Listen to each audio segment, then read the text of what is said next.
light within our hearts, light within our thoughts, light within our words.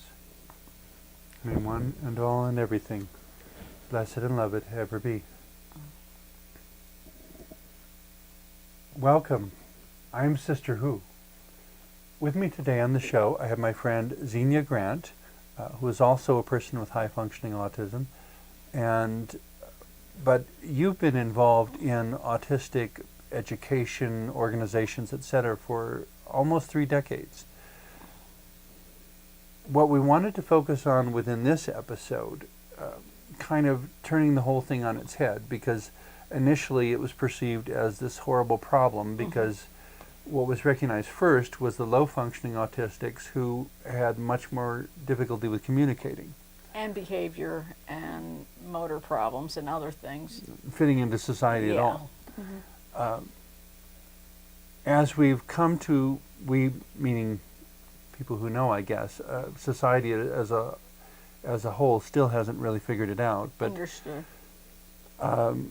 There's more and more discussion now that autism is simply a different wiring of the brain, and that the struggles are mostly related to this different brain integrating itself into what's frequently called a neurotypical world. The discussion of late, though, seems to be progressing more and more toward how having this different brain wiring is actually advantageous. Oh yes, absolutely.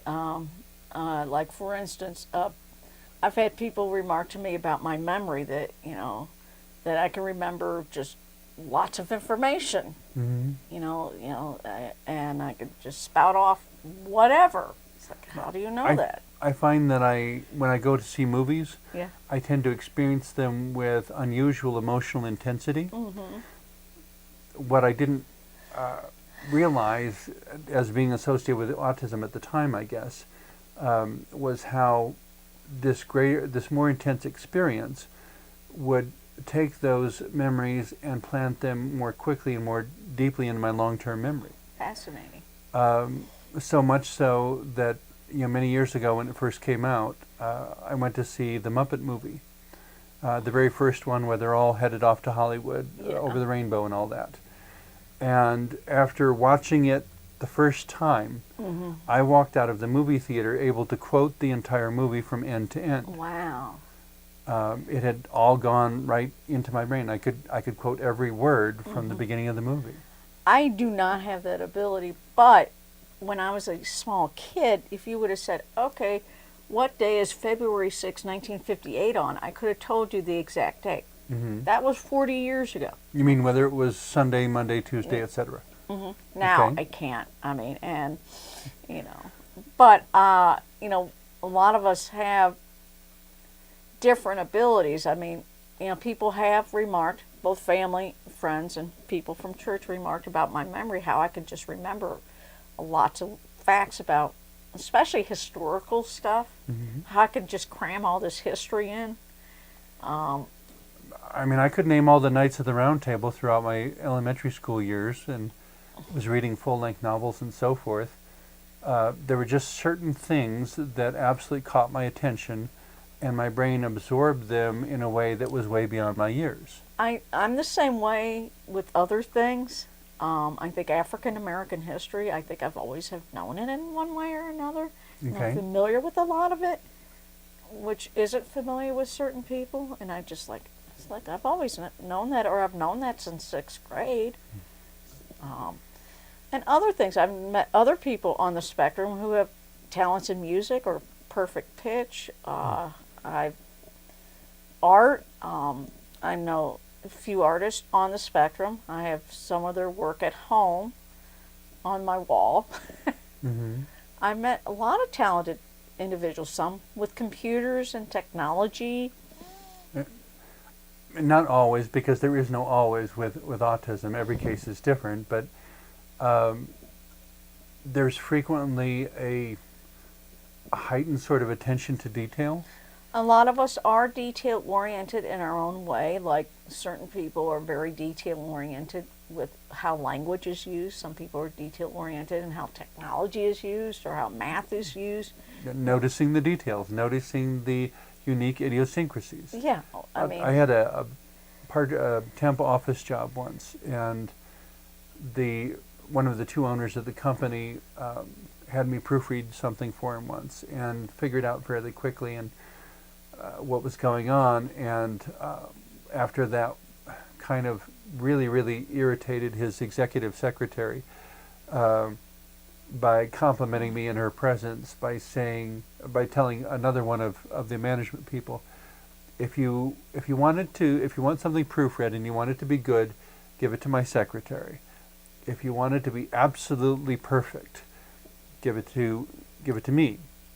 Because he saw that by the time I got through with proofreading something, there would not be a single comma or period out of place. I mean, there was not a single mistake in the whole document at all. And now I would simply say, well, it's my autistic attention to detail. That looking for the idiosyncrasies and the incongruities, if they're to be found within small details, in general, an autistic mind will find them more quickly. Yeah, and we all, a lot of us on the spectrum go from specific to general, whereas most people, it's general to specific. What is considered neurotypical people? Yeah. I mean, like, for instance, there is no, if you use generic word like cat, I don't think of a generic cat. I think of my two cats, Kiero and Vivir. Who are both very different from each other. Totally different, and totally different from every other cat. Yeah. And that, in a way, is problematic, but it's also helpful. Problematic in the sense that when someone says a term they think is general, I immediately think of all the detailed possibilities. Absolutely. And, well, for example, someone made a statement recently about Native Americans. And my first thought was, which one? I mean, there's hundreds of different tribes with unique customs and manners of dress and everything else. I mean, I at work, this happened to me a few days ago, and one of the workers there, forklift driver, who is Native American, said something like "how," and it's like, that's not Spanish. Then I realized he thought, because a lot of non-Native Americans, generally associate Native Americans with saying "how," and I was thinking, and it threw me off, and I finally had to think about it. And then I started thinking about past things and my past experiences and Westerns and stereo, and it's like, but it threw me off. Any little thought can throw us into an encyclopedia of other information. I mean, and then I started thinking, well, that when I associate that, then I only associate it with only one or two tribes of Native Americans and not his, because he's Navajo or whatever, and it just totally threw me off. He didn't know it. The forklift driver did not know it threw me off because I didn't tell him it did. Okay. The forklift driver he said something, assuming that I had this that I thought that way, because the forklift driver was just a non-autistic But where it becomes human an being. Advantage is if you need sensitivity to the diversity. Yeah. If you wanted to create something that would be acceptable to all the varieties of Native Americans in your company, the autistic person would notice all the details and be able to figure out what, if any, common thread there was and zero in on that. Yeah. And I have to admit that I thought the guy was Mexicano or Hispanic. Okay. This is me. You didn't realize he was Native American either. No, and the reason why is because I'm originally from Missouri, where there's not a lot of Hispanics. Okay. So I made, Well, I'm not. I grew up in southern Wisconsin, for whatever it's worth. But the point to come back to, though, is how autism becomes an advantage and something worth integrating. Yeah. And in some areas, I'm totally incompetent. Don't ask me to cook anything in the kitchen. But in other areas, I mind the details and I notice them.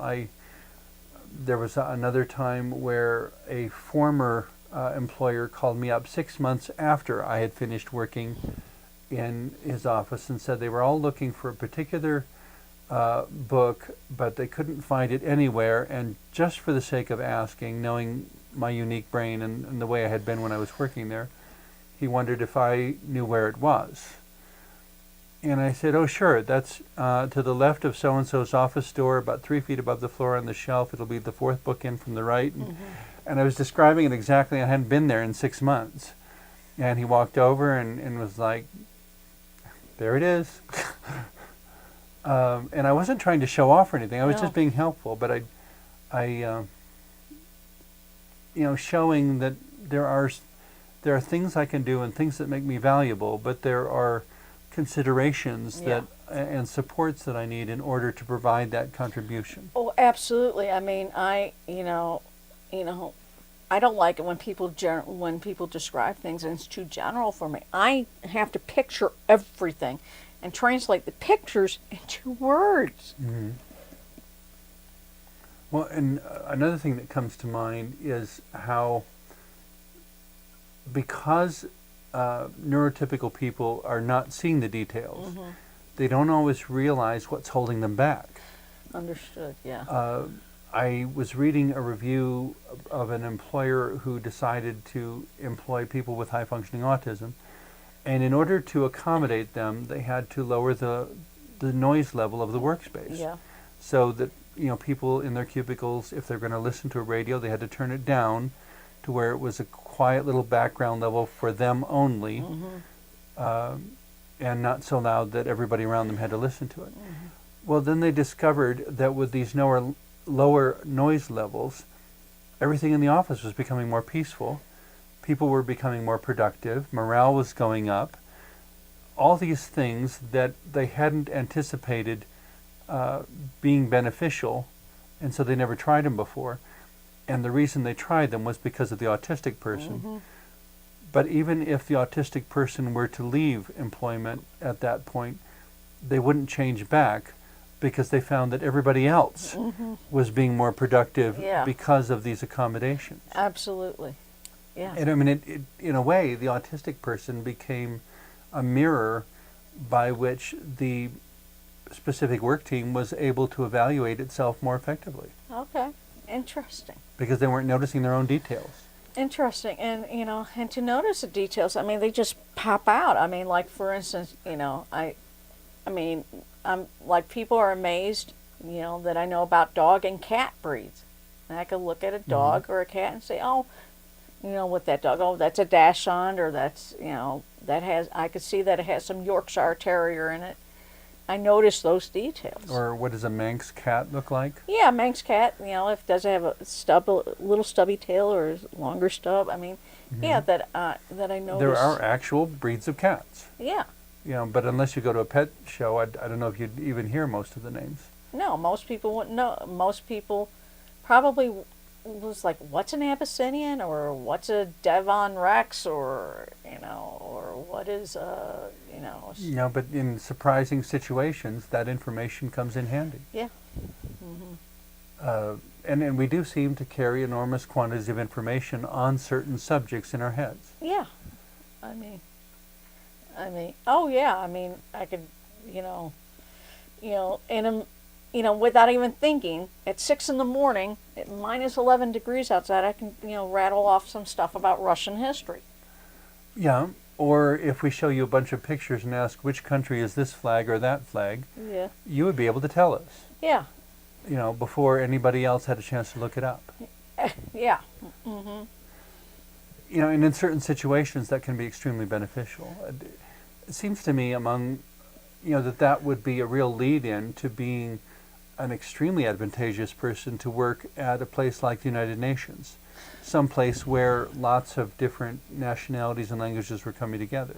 I mean, I do know, and this happened a couple of years ago, that if, because the field that I'm in is totally different than the field that people think I should be in, that if a non-American would have interviewed me, I would be working for an NGO now, non-government, with helping foreigners and all that.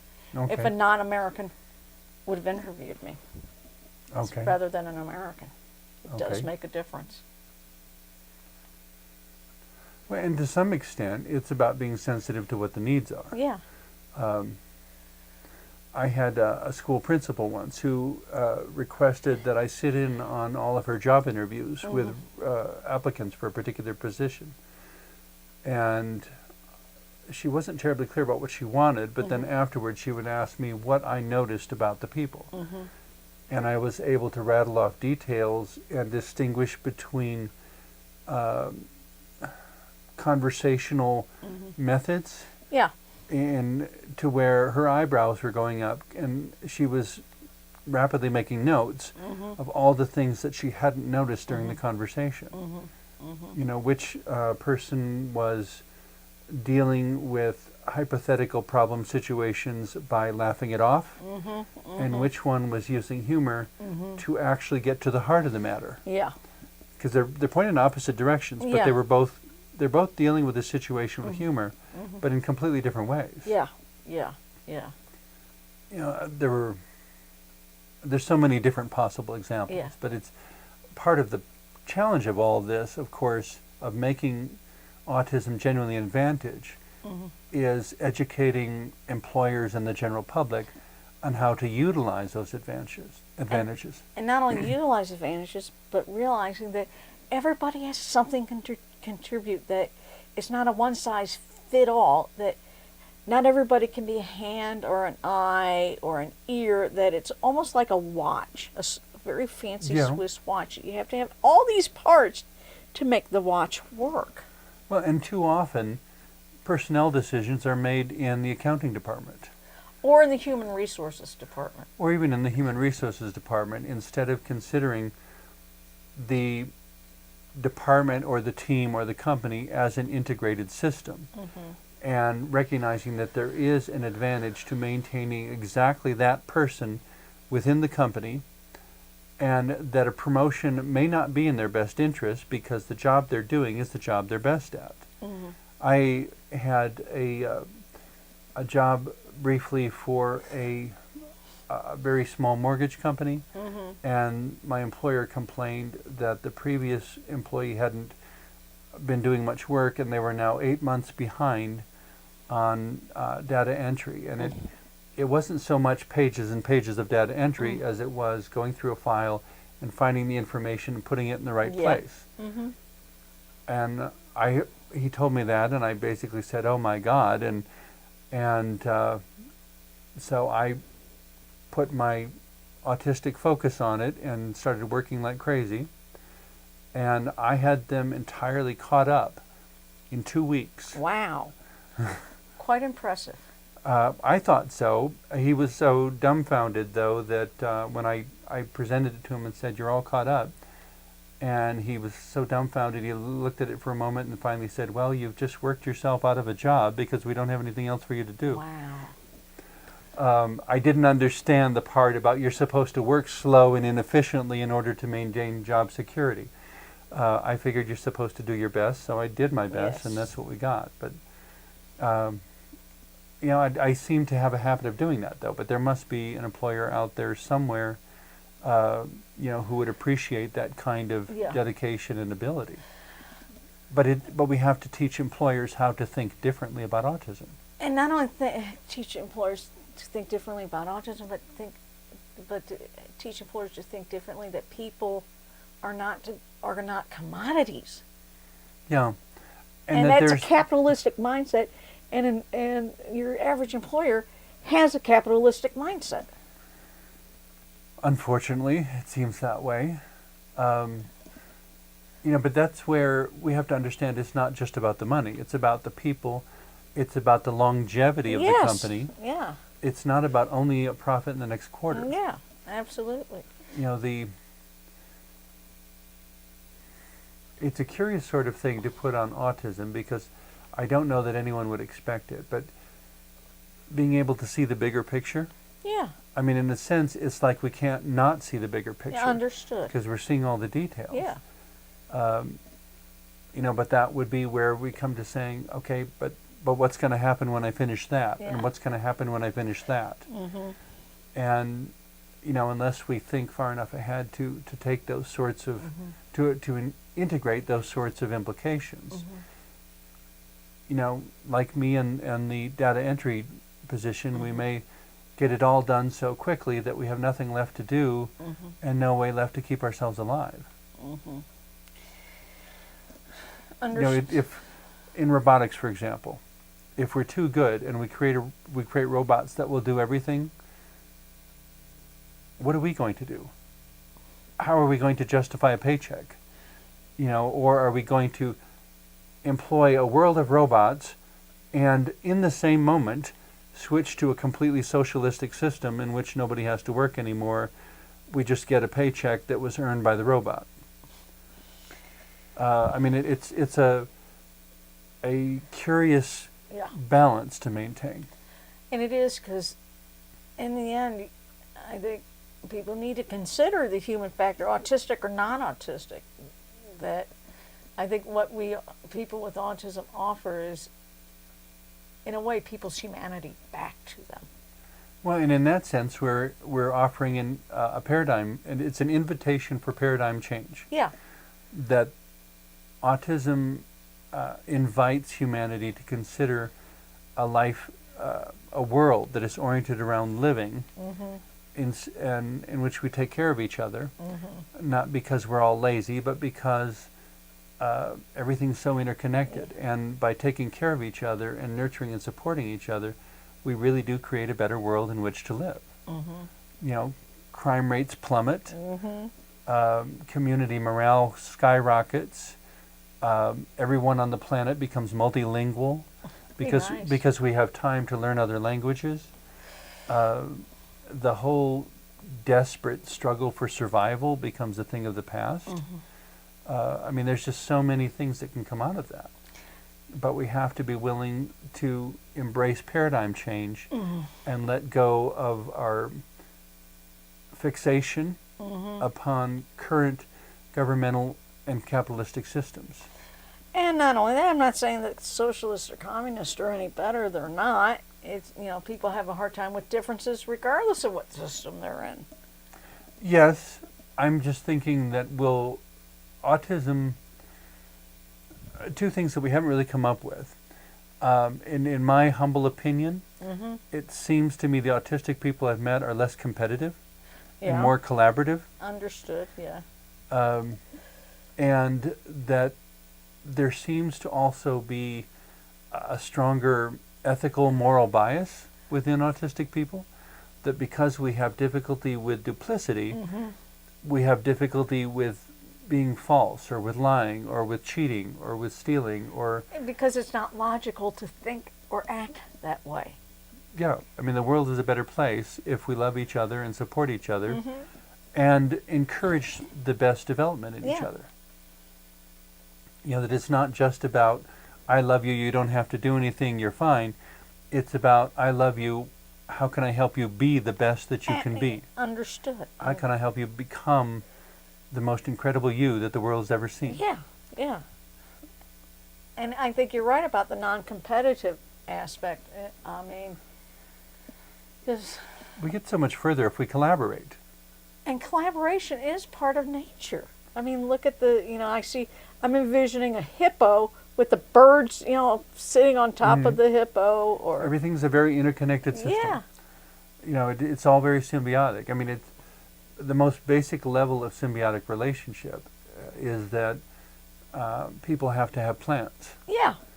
If all the people die, so will the plants. Yeah. If there's no plants, we have no oxygen. If there's no people, they have no carbon dioxide.